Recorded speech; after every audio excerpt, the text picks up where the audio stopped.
look outside from Lincoln City, our in-it Spanish Head Resort Hotel camera. Thanks for watching Afternoon Live. Have you ever wondered why some dreams or nightmares are so common, or if recurring dreams mean something? Here with some answers, we welcome back psychologist, dream expert, and author of the upcoming Psychic Dreamer, Dr. Michael Lennox. Great to see you. Great to be here. Thanks for having me back. Okay, we all have questions about our dreams. So, does every dream have a meaning?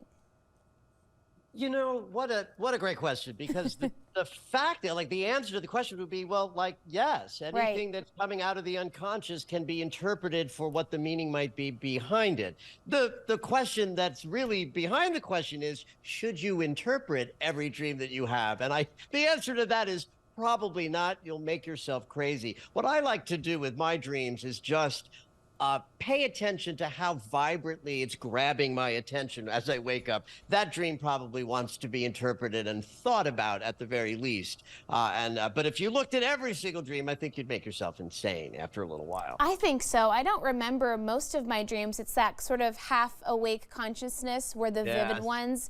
Did they kind of leave a bigger imprint on your brain at that time?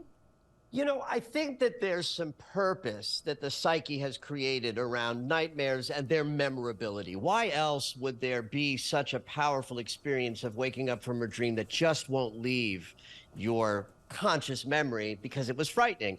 I like to believe, and the world of psychology sort of falls in around this, that nightmares have a purpose. They are helping us do something, and therefore their vibrant memory piece is part of that, so that we take the experience out of the sleeping world and into the waking world, because I think the psyche has something that it wants us to know about. Okay, and do you think that comes into play with a recurring dream or nightmare, something that you're having come up in the nighttime hours over and over again? There's something maybe to be said for that?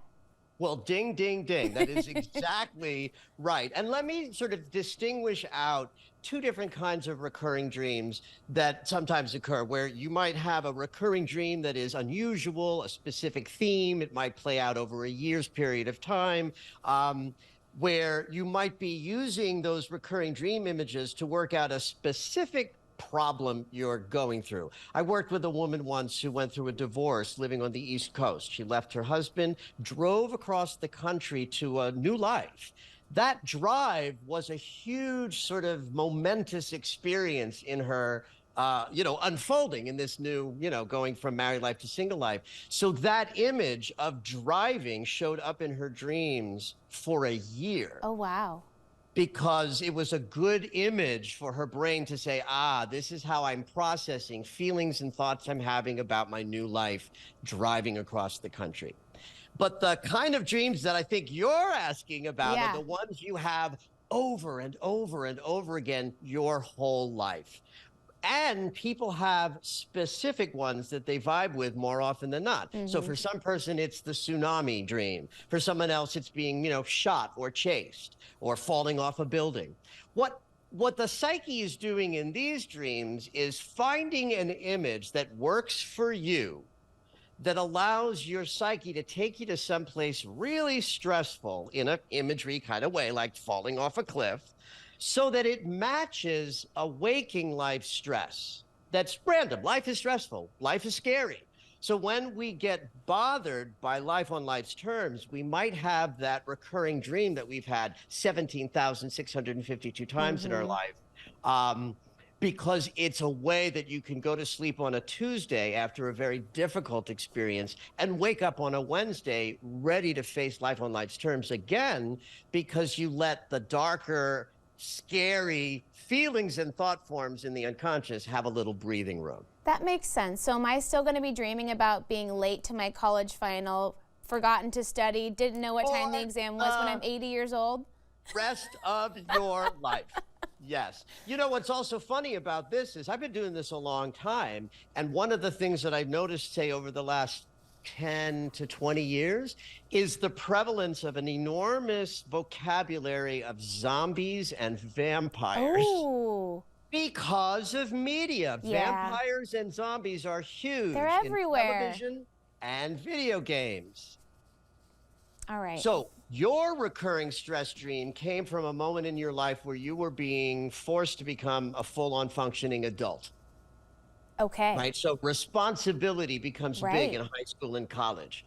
So you might be stressed in your college experience of getting to an exam on time or being prepared. That's a normal life function. But it's also the first big adult stress a person typically experiences if their early childhood life wasn't, awful. Sure. Yeah. Okay, so I'm lucky Right? then. If that's my nightmare, I'm doing pretty Right, well. right, exactly. It could have been much worse. But then that image will stay with you for the rest of your life. No, you're Sure. no longer in college, but that stress of, am I prepared? Am I ready for the obligations on my calendar in the next day or two or three?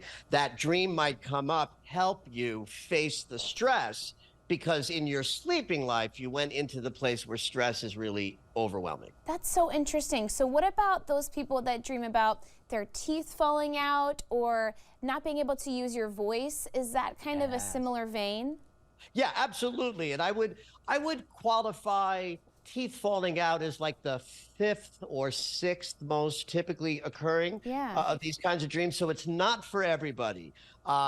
But it is specifically a kind of insecurity dream that sort of would line up for people. And I had this dream for my entire 20s.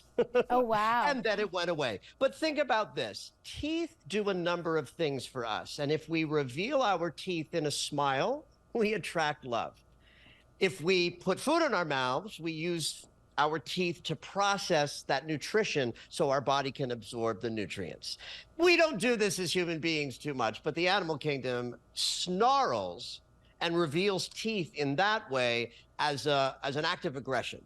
So love, protection, and nurturance are all done with the teeth, which is also where our voice is.